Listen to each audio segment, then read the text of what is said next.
세상적인 종교의 관점에서 본다 해도 기독교만큼 사람을 계몽하고 사회를 발전시킨 종교는 없습니다.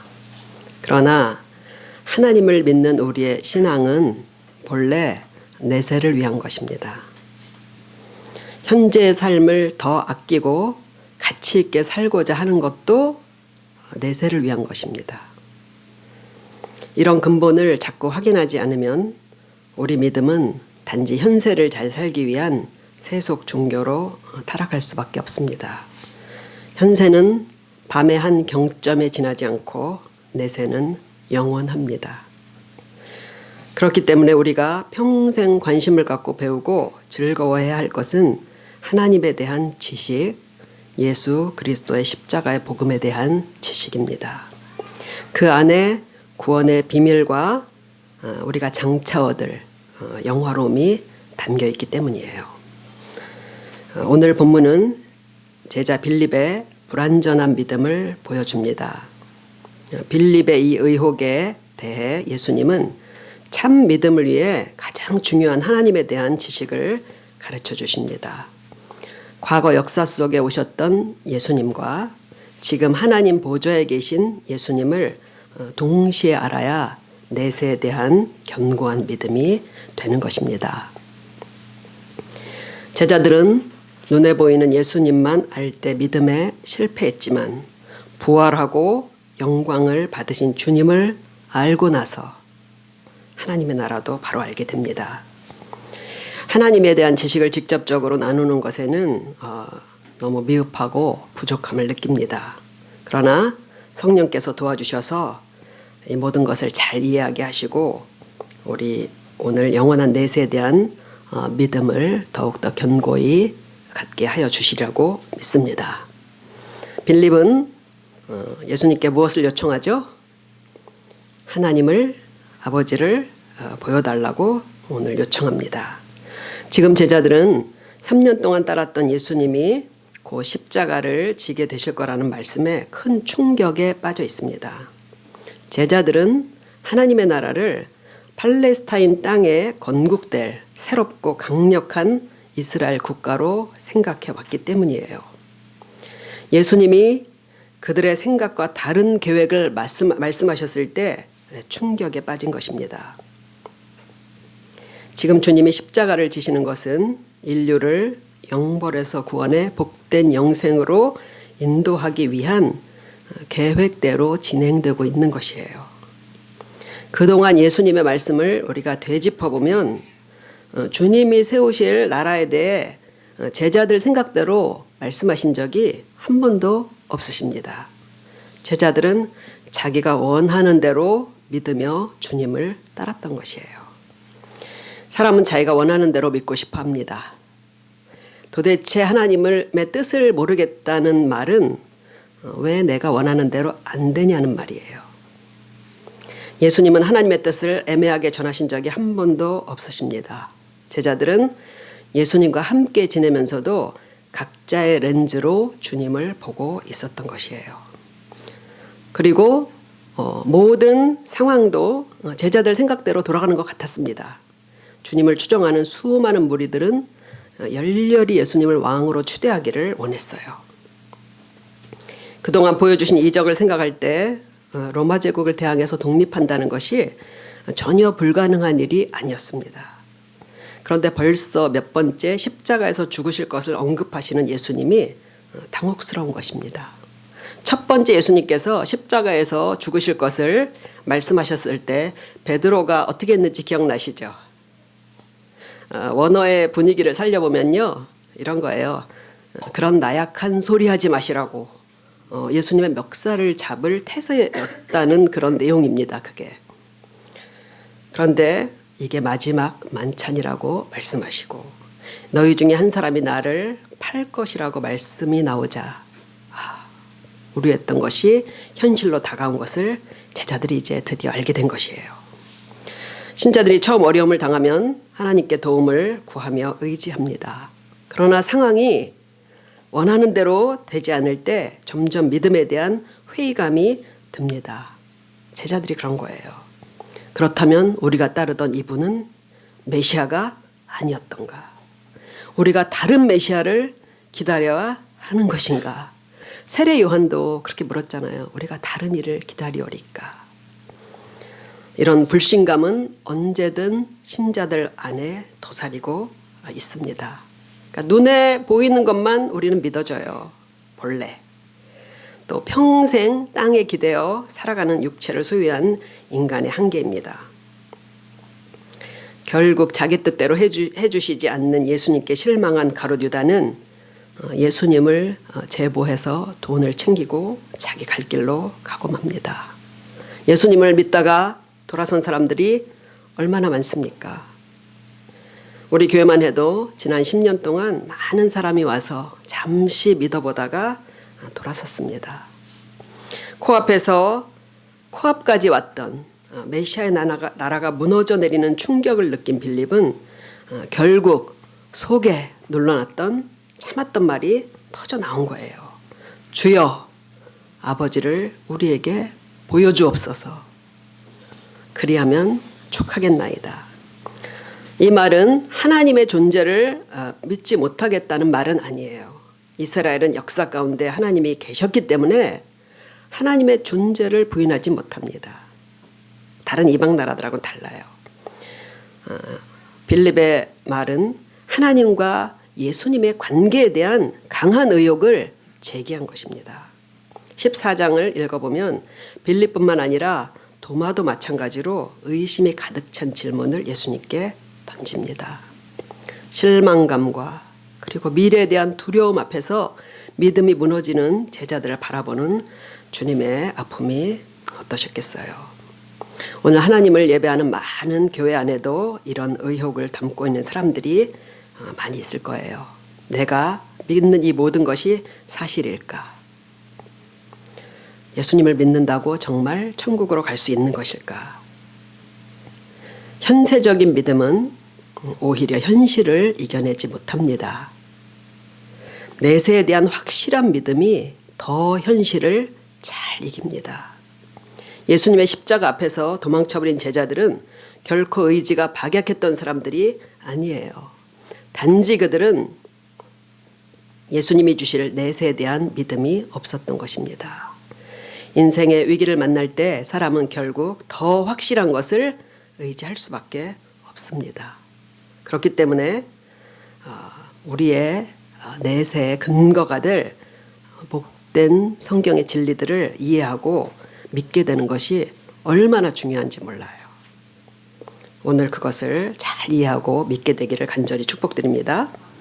그렇다면 예수님께서는 빌립에게 어떻게 예수님을 통해서 하나님 아버지를 알고 믿으라고 하셨는지가 우리도 배워야 될 거예요. 예수님은 빌립에게 하나님을 보여주시지 않으셨습니다. 그러니까 하나님을 보여달라고 기도하지 마시기 바랍니다. 하나님을 이미 보여주셨다는 게 오늘 예수님의 답변입니다. 그것은 당시 빌립에게는 곁에 있는 예수님 자신이었어요. 우리에게는 그들이 전해준 예수님과 성령님을 통해서 우리는 하나님을 볼 수 있는 것입니다. 믿음은 하나님을 눈으로 본다고 해서 생기는 게 아니에요.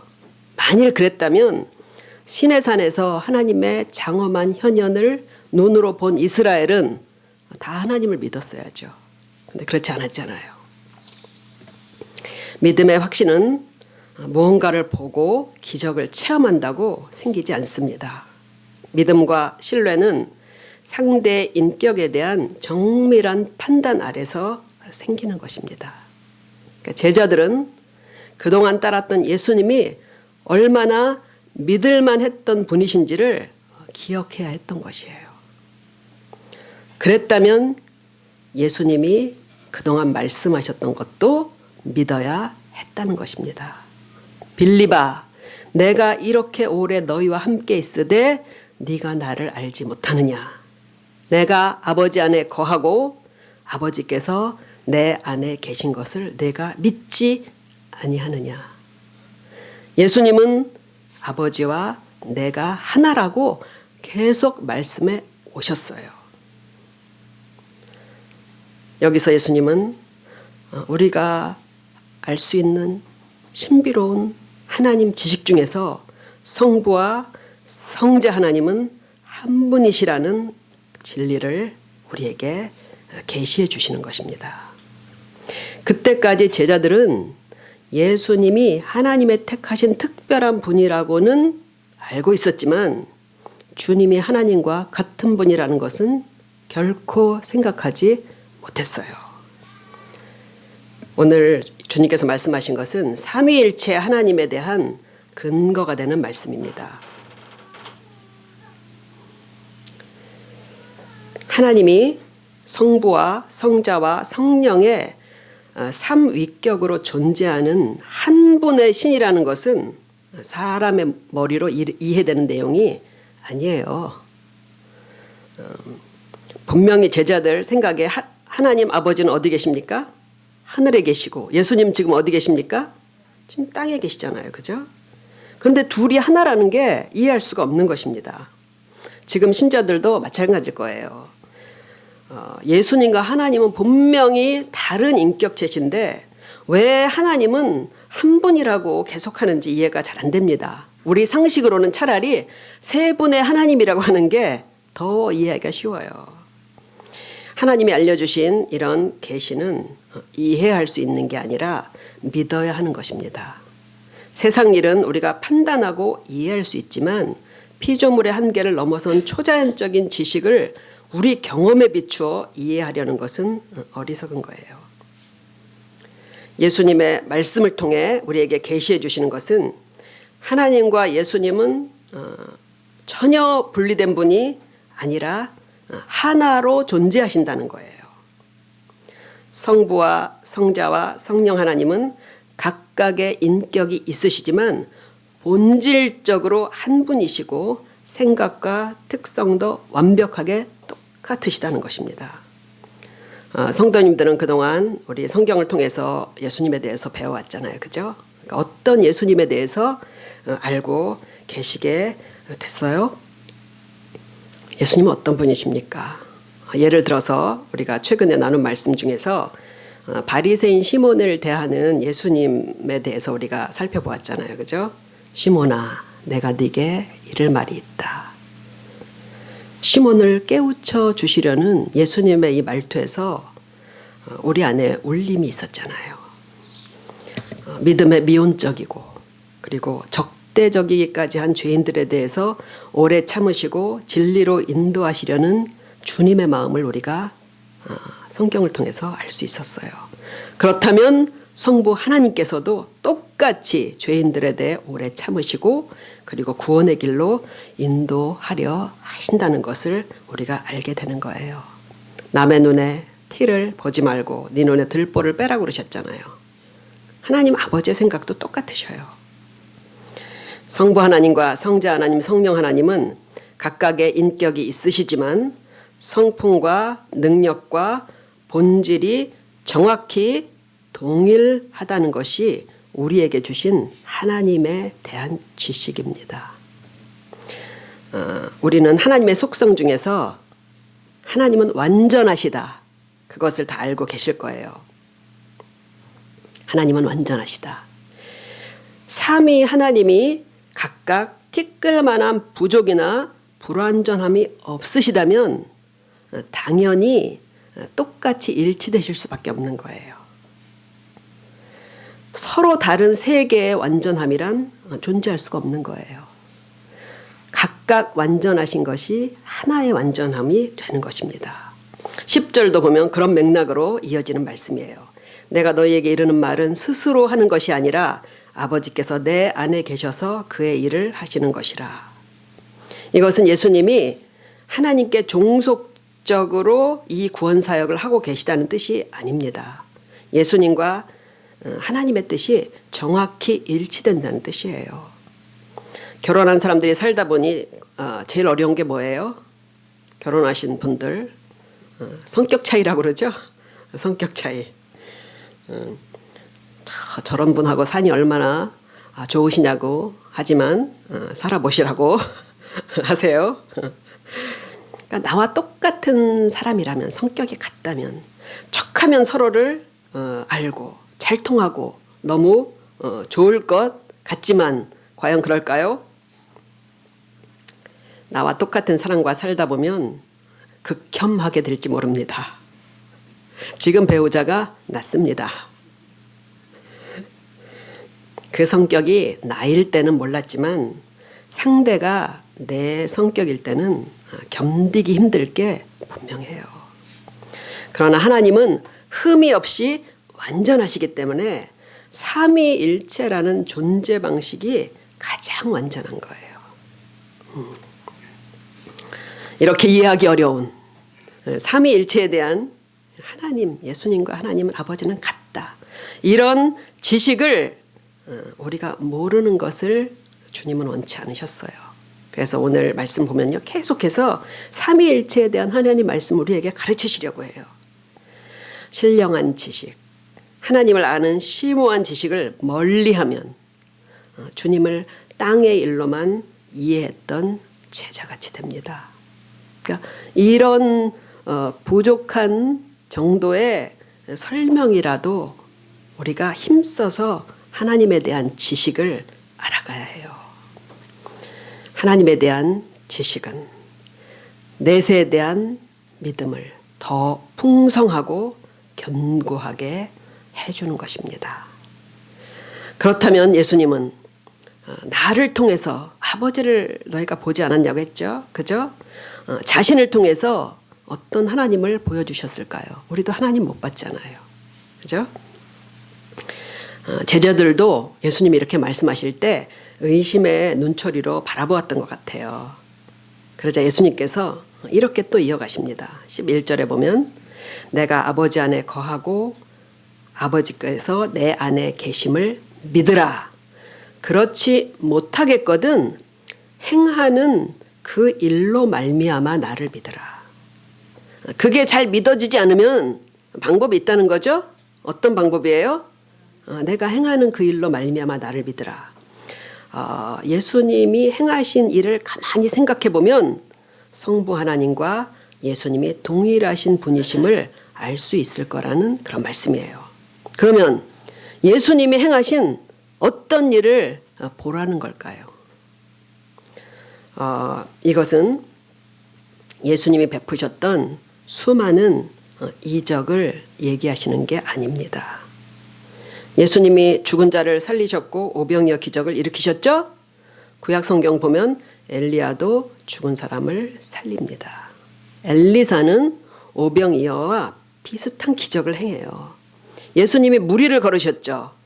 엘리사도 엘리야의 겉옷을 들고 요단 강물을 이리저리 치면서 강물 위를 걸어갔어요.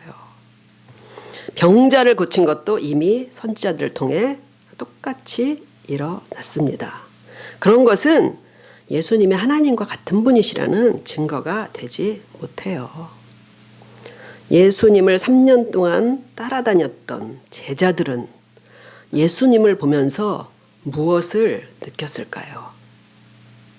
훌륭한 인격자시고 이적을 일으킬 큰 권능을 가지신 분이시다. 이걸 느꼈을까요? 저는 만약 예수님과 제가 동행했다면 저분은 사람과 다르다. 이걸 느꼈을 것 같아요. 저분은 사람과 다르다. 우리가 왜 어떤 사람을 만나면 저 사람은 뭔가 다르다. 그런 생각을 가질 때가 있잖아요. 그죠? 우리가 예수님을 알았다면 저분은 사람과 다른 분이다. 이것을 알았을 것 같아요. 예수님의 인품과 생각은 사람의 한계를 뛰어넘는 사람과 완전히 다른 분이셨어요. 그러니까 예수님의 생각에서 나온 가르침이 그걸 보여주는 거예요. 오른뺨을 때리는 자에게 왼뺨도 돌려댈 수 있는 사람은 아무도 없어요. 자식들에게 그렇게 가르치시겠어요?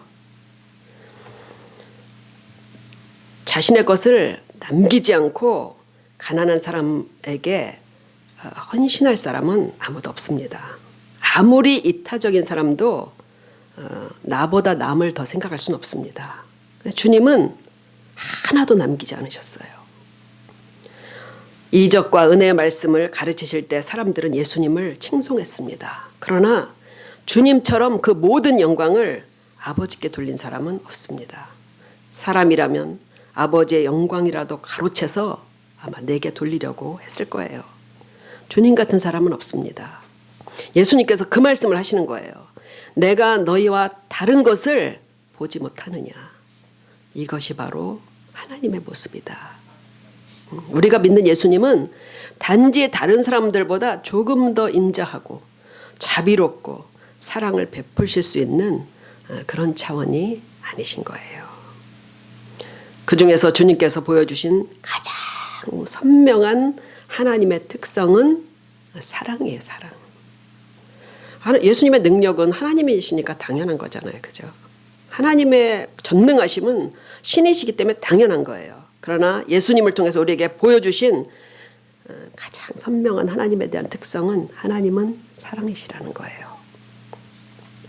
성부 하나님도 성령 하나님도 주님과 동일하게 사랑이십니다. 우리가 하나님을 사랑하려는 것보다 더 우선적으로 해야 되는 게 있어요. 그건 무엇이냐면요. 하나님은 사랑이시라는 거예요. 하나님은 나를 사랑하신다는 거예요. 우리가 하나님을 사랑하기 위한 노력은 늘 하는 것이지만 그것보다 앞서서 하나님이 나를 사랑하시고 하나님이 사랑이시라는 것을 우리는 믿어야 되는 거예요. 예수님을 통해서 이 사실을 분명히 알고 의심 없이 믿어야 합니다. 하나님이 사랑이시기 때문에 사람을 구원하실 복음을 계획하고 그걸 이루기 위해서 지금 예수님이 십자가를 지려고 하는 것이잖아요. 하나님의 사랑의 위력이 어느 정도인지 우리는 가늠하기 힘듭니다. 자녀들이 부모의 사랑의 크기를 가늠하기 힘든 거가 뭐 비슷하게 비유할 수는 있겠지만 그 정도하고는 차원이 다른 거예요. 그러나 하나님의 사랑이 우리를 위해서 어떤 일까지 하셨는지를 우리는 생각해 볼 수는 있어요. 하나님은 완벽하고 완전하시기 때문에 변하십니까? 안 변하십니까? 안 변하시잖아요. 하나님의 속성 중에서 불변이 있죠. 불변하신 하나님. 불변하신다고 우리가 배웠잖아요. 그죠? 그러나 하나님이 스스로 변하신 게 성육신이에요. 하나님이 스스로 변하셨어요. 그것도 피조물의 형상으로 완전히 낮아지게 변하셨습니다. 성자 하나님의 가장 완전했던 존재의 형태를 버리시고 스스로 인간이 되신 거예요. 그 몸으로 우리 죄를 속죄해 주시기 위해서입니다. 그리고 부활하신 뒤에도 인간의 몸을 벗지 않고 인간의 몸으로 승천하셨어요. 성육신 이전의 존재 방식이 가장 완벽했음에도 불구하고 우리와 동일하게 되기 위해서 그렇게 하신 것이에요. 우리가 하나님 앞에 갔을 때 우리는 나와 똑같이 육체를 가지신 하나님을 보게 될 것입니다. 자신을 낮추고 기꺼이 자녀들과 똑같은 옷을 입으신 예수님을 우리가 생각해 보면 그게 우리에 대한 우리가 이해할 수 없는 하나님의 깊은 사랑 아니겠습니까? 그리고 하나님의 사랑은 여기서 끝이 아니에요. 우리를 사랑하시기 때문에 더 놀라운 생각을 가지고 계시다는 것입니다. 12절에서 그것을 밝히고 계셔요. 나를 믿는 자는 내가 하는 일을 그도 할 것이요 또한 그보다 큰 일도 하리니 이는 내가 아버지께 감이라. 이 말씀의 핵심도 역시 우리가 주님같이 이적을 행하고 큰 사역을 해낼 것이라는 데 초점이 맞춰진 게 아닙니다. 예수님이 오셔서 하셨던 일, 그 사랑으로 파멸당할 수밖에 없는 인간을 구하신 그 사랑이 우리 주님을 따르는 제자들에게도 임할 것이라는 뜻이에요. 예수님께서 아버지께로 가셔서 성령님을 보내주실 것이기 때문입니다. 성령께서도 예수님과 똑같으신 사랑의 성령님이십니다. 그렇기 때문에 성령으로 거듭나서 성령 안에서 행하며 사는 사람들은 예수님과 같을 수 있다는 거예요. 지난주 설교에서 전능자의 그늘이라는 책에 대해서 잠깐 말씀을 드렸습니다. 식인종인 남미의 9가족에게 복음을 전하기 위해서 들어갔다 창에 찔려 죽은 5명의 젊은 선교사들에 대한 이야기였어요. 그들이 죽고 나서 3년 뒤에 5명의 여자들과 아이들이 9가족에게 들어갑니다. 바로 죽음을 당했던 선교사들의 아내와 자식들이었어요. 9가족은 남자들은 죽였지만 여자와 아이들은 죽이지 않는 그런 불문율이 있었습니다. 그래서 그들은 살아서 미국에서 미리 배워간 의술을 갖고 9가족을 섬기며 그들과 함께 했습니다. 몇 년이 지난 뒤에 이들을 보고 추장이 그렇게 물어봐요. 당신들은 도대체 누구기에 이렇게 우리를 섬깁니까? 그때 선교사의 아내는 이렇게 말해요. 우리는 5년 전에 당신의 창에 찔려 죽었던 선교사의 아내들입니다. 큰 자책감과 뉘우침이 부족에게 번지고 결국은 부족 전체가 회심하는, 예수님을 믿게 되는 놀라운 일이 일어납니다. 이 이야기가 실제 있었던 이야기예요. 이들에게서 사람이 느껴지십니까? 예수님이 느껴지십니까? 이것이 내가 하는 일을 너희도 할 것이라는 말씀입니다. 하나님이 우리를 부르셔서 예수님의 피로 속죄해 주시고 주님의 거룩한 영을 우리에게 부어주신 목적은 한 가지예요. 뒤에 보면 예수님이 20절에서 이렇게 말씀하십니다. 그날에는 내가 아버지 안에, 너희가 내 안에, 내가 아버지 안에 있는 것을 너희가 알리라. 삼위일체 하나님의 사랑과 그 완전하심 안에 우리를 끼워주시겠다는 거예요. 우리가 이렇게 해서 하나님과 함께 영원히 복을 누리며 사랑하며 살 수 있는 하나님의 가족이 되는 것입니다. 이게 하나님의 큰 그림입니다. 요즘 유행하는 말 있죠. 기생충에 나온 말. 이렇게 얘기하는 거야. 아, 하나님이 계획이 있으셨구나. 말씀을 마치겠습니다. 삼위일체 하나님에 대해서 이해가 좀 되셨습니까? 이 지식은 믿으면 돼요. 또 믿어야 할 것은 하나님은 사랑이시고 나를 사랑하신다는 것입니다. 이것도 느껴지는 게 아니라 믿어야 되는 진리예요. 예수님이 보여주시는 사랑을 근거로 해서 우리는 믿는 것입니다. 그리고 우리를 구원하고 자녀를 삼으신 하나님은 우리도 주님 같은 사랑으로 하나님과 타인을 사랑할 수 있을 것이라고 하셨어요. 사랑하기 위해서 더 힘을 냅시다. 예수님께서 이것을 행하면 성경의 모든 계명을 지키는 것이라고 말씀하셨어요. 우리가 이렇게 함께 조금씩 하나님에 대해서 알아가고 그 말씀대로 열심히 지키며 살아가다 보면 하나님의 사랑도 경험합니다. 하나님의 사랑을 경험하게 돼요. 그리고 아버지의 부요하심을 점점 더 누리며 살게 될 것입니다. 그런 우리 주는 나의 선성교회 모든 가족이 되시기를 주님의 이름으로 축복드립니다. 아멘.